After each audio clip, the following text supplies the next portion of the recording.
So what we want to do today is I talked a little bit about it, but what I really want to do is let some of the students that have had a lot of success in this area talk about it. I want to bring them up to share their experiences. So the first one I want to bring up is a student that was a student a long time ago, and he's been killing it. He took right off. He's been killing it. He's got his own successful program. He may talk about that, but he's going to come up and share his experiences. He's now in a relationship. But the amount of growth this man has made in his life has been nothing short of astounding. And he's amazing with women now.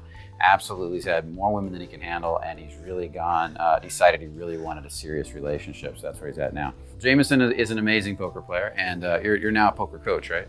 Come on up. There. Yeah. Come on up. So he coaches poker players now, so that's what he's gotten into. And so go ahead and share about what's your take on rejection and failure in this area, because you've become really good at handling these things. Yeah, and I would say definitely it's been progressively better for me in terms of women. It's something that I've been able to handle a lot easier as I went through the Fearless program. But I would say that just being able to detach yourself from the rejection in terms of what it does to you in terms of your self-worth and self-identity. I think a lot of people, a lot of guys, when they get rejected, the reason why they can't grow from it is because they take that as like a hit to their self-worth, and they're just like, you know what, like this affects me as a value as like a man, and from that they don't really learn anything from it. They just kind of like feel like shit about themselves, when in reality it's all just one kind of big lesson, or one lesson after another, and you can learn. You can either choose to view that rejection in the light of, okay, I can learn something from this and grow from it, and the next interaction will be better, or you can just keep this, I don't know, continuous like broken record going of, oh, I'm just going to do the same thing and kind of manifest that reality of, oh yeah, I'm kind of a piece of shit, and look at her, she rejected me, or you look at it as like her having the issues and just being like, oh, well, screw girls, like they just don't get me, I don't need them. And also, the biggest thing is rejection is never really rejection.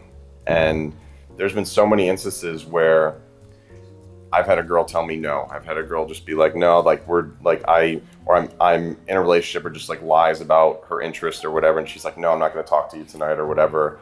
There's even been some girls who've just been like, yeah, there's a 0% chance I'm making out with you tonight. And then before you know it, we're like sleeping together. And if you had gotten frustrated or mad, what would happen?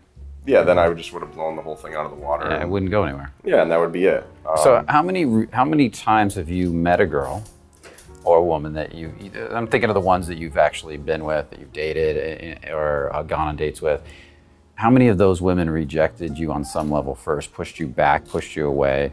Well, the current girl that I'm seeing, she rejected me the most probably out of all of them. Yeah. And she rejected me over and over again, constantly, and because we're in the same friend group or whatever. So, yeah, but it was something that like, I didn't really take that personally. How did you handle it when she rejected you? I was just very grounded. I was like, okay. Like, she even asked me, she's like, at one point she was like, honestly, what are the chances do you think of us, like, do you think the chances are of us hooking up? And I didn't really have like a percentage, but I just had to give her an answer. I was like, I don't know, like 50-50. And she like just starts cracking up, and I was like, why? What did you put it at? She goes, 0. And I was like, okay. And then by the time it came around where we finally like hooked up, I was like, so how's that 0% chance looking? And so going back to the original question, out of all the women, you've dated a lot of women since you came here. And would you say all of them on some level pushed you away, kind of rejected you, in a sense tested you? Yeah. We talk about testing.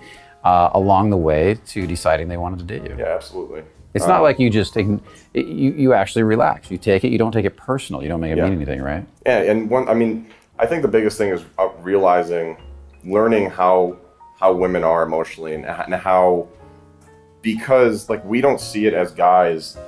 Girls get hit on all the time, especially if you're a pretty girl at a bar. Like, you're gonna get hit on all the time. So they have to have their guard up. Like, they're not going to just let any guy in. And that's where the tests come from. And once you learn that, once you really like believe that, then any rejection you hear from a girl, any resistance that you hear from a girl, whether it be out on a date, whether it be, going back to your apartment or whatever, and the things that happen before sex or whatever, like, you realize that this is all just part of the human evolution, like how women have to approach it and be safe. They need a man that they know they can trust and is going to be secure and take care of them. And once you realize all that stuff, you're like, oh, these rejections aren't rejections. I mean, sure, there's plenty. They're just rejections of guys that they feel aren't worthy enough to be with them until they pass those tests. Yeah, until they pass those. And I've noticed there's a girl who's got like if you were walking down the street and you walk up to a girl and say hi, there's a girl who's typically got a real serious rejection, and there's the girl who's kind of like well, I don't know, I'm rejecting you for right now. There's almost a tonal difference or an attitude difference. Mm-hmm. Do you recognize that difference when it's there? Yeah, and so like you never really know which side you're gonna get in any typical interaction. But yeah, there's some that are just completely like not having it at that time of day, and you're just like, okay, like. And I've had those even turn around sometimes. So or you come back later and it turns around. Depends on what's going on, right? Yeah. Time of day. And then there's some that are a lot more receptive that give you permission quicker, and those are easier. What I did notice is that as I had more success and my standards grew a lot, like you realize that the higher quality women out there, they will test you a lot more. Because they, like either A, they're getting hit on a lot more, and so they're very picky, or just B, in general, they have a lot of confidence, and so they're not going to just open up to any. Well, if their confidence here, they want a guy that's confidence is somewhere right around here, so they have to test at that level. Yeah. Yeah, and that makes a lot of sense. Especially with so many guys approaching these days, with all the dating coaching and stuff. But how many of those guys that actually approach are truly relaxed, confident, comfortable in their bodies? Mm-hmm. Somebody once said, I don't remember who it was, maybe it might even be David D'Angelo, it might be somebody else, that women get hit on a lot, attractive women get hit on a lot, but not very well, or not often very well. Mm-hmm. And that's the big difference. Yeah, and I remember you were saying something about how it was some beautiful girl that you were talking to who said that, guys don't hit on me at the bar, I can't meet any men or whatever, guys, and you were just like, no, you're just not meeting any men that you like. Right. I said, when men are approaching you, what you're saying is men are approaching you, just no men that you're attracted to. She goes, well, yeah. She almost discounted those guys. Yeah. Like they don't exist. Like they're just kind of, whatever. And it's kind of rude in a weird sort of way, but it's true. Mm-hmm. And then I thought about it for guys. And how many of you guys out there, and I bet there's a lot of you, you don't see it, just like this girl didn't see it, but how many, and the guys in the room for the same thing. You say you can't, some of you might say, oh, I can't get laid regular, it's hard to get laid. But what if you just looked at how picky you are and said, is there a girl out there, out of all the women in the world, if you just dropped all standards altogether, you could get laid by? And how long would it take if you dropped all your standards? And honestly, a lot of you, it would be very quick. Not that you should do that, but that's what the women go through. They're saying, well, if I drop down to here, I can get guys. That's what you think. You think she's got all these options. Mm-hmm.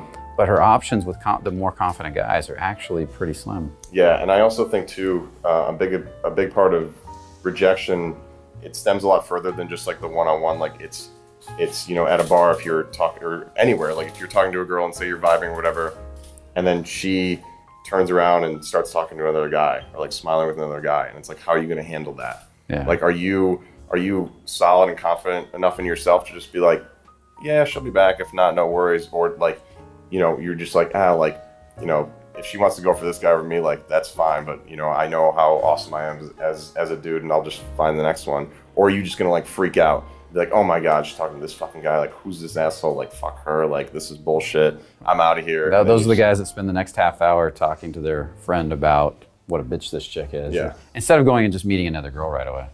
Yeah. Or I mean, there's been so many times where that similar situation has happened, where you're just in that situation, and the girl, because she's a pretty girl, she's gonna talk to other guys, like this type of environment you're in, and she'll go off with another guy and maybe like start flirting with or something, and then I just kind of ground it out, and if the connection is good, then she'll just come back. I remember years ago, I met this girl. I was working for another company at the time. I didn't have my own company, and I was out teaching, and we got off at midnight for whatever reason at that place because the bars went all night. So they said, oh, you're off at midnight. So I was coaching this guy. We met this girl. He kept running away from her, so it didn't work out. So after midnight, I ended up talking to her, and it was going really well. And I was like, I'm just going to hang out with this chick for the night. So I grabbed her hand. I started taking her to another part of the bar, and I was going to take her to this quieter part and get to know her a little better. As I'm walking, I feel her stop suddenly like this. And I'm like, what's that? And I turn around and I look, and it's another student who's with another coach talking to her. Grabbed her as I was walking by, and she stopped. And so I said, ah. So I yanked a little bit, and she pulled back, so I let her hand go. And I said, well, I can't interrupt this because this is another student, so I don't want to be a dick. I said, but there is one thing I can do right now is I'm just going to let it go, let him have fun. If he gets her, he can have her because I don't want to interrupt that. But I'm going to go flirt with these girls. So I walked immediately away, let her go. And I started flirting with these other, there were 3 Polish girls because we were in England. And they started giggling and laughing. And then I suddenly turned around and she's standing right here, staring right at me and waiting for me to grab it. And so I grabbed her hand again. She started squeezing it. So I was like, okay, ladies, I'll see you later. Just wandered off. And the faster you let go, the less personally you take it, the more confident and more attractive you appear, the quicker everything recovers. Yeah, and I think that speaks to a larger point too in any aspect of attracting women, is that, you know, in terms of approaches and everything, there's the letting go. There's not like not figuratively and literally like holding on to them for dear life and trying not to lose them. And the same thing goes for like relationships. Yeah. You know, there was plenty of situations where the girl I'm seeing now, like, we weren't exclusive or anything, and she was going out on Tinder dates or whatever, and like part of me like freaked out a little bit. I was like fuck, like what if she meets like some awesome dude or whatever and they have a really good connection, blah blah blah. And then I was just like, you know what, like, good luck with that. Like, I mean, I beg you to find a guy better than me on Tinder, and if that's the case, then more power to him. Like, congratulations, and I'll be on my way. But that's kind of what I've developed within myself, to be able to kind of let go of that and just be like, yeah, like, I know my worth as a man, like, I know my truth, and whatever happens, I'm not gonna have any resentment towards the girl. It's just how it is, and then I move on. And now she's your girlfriend. Yeah, that's awesome. I want to thank you. I'm going to bring Anthony up, but what I want to know is, do you have a website or anything you want to plug? No. Okay. No, I don't have a website. Is there any way they can get a hold of you if somebody wants to learn about poker? Yeah, you can just message me on Facebook, I guess. Okay. Jameson Singer. So Singer. Yeah, and you can find me on some poker sites. Okay, so just look for this face. Remember this face. And you can. This Q face. There you go. I'm not saying that. He can say that. So, okay. Well, thank you for coming up. No problem. Okay. He plays in the World Series of Poker, does all that stuff. So he's a really good poker player. That's how he makes his living. Not just coaching. He makes his living actually playing. If you're interested in that, make sure you check him out.